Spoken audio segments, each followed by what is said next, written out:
And here we have the engine bay of our Dodge Charger Hemi.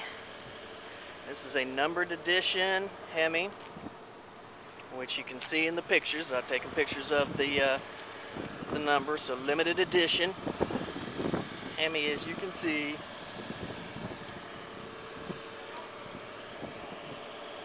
K&N filter.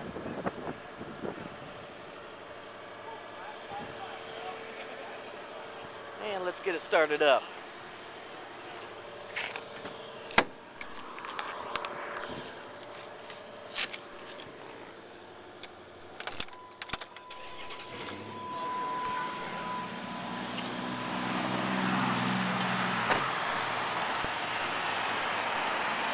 And there it is running.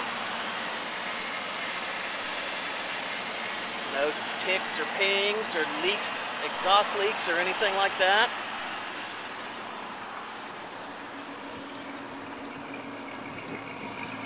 But a nice, very nice throaty rumble in the back.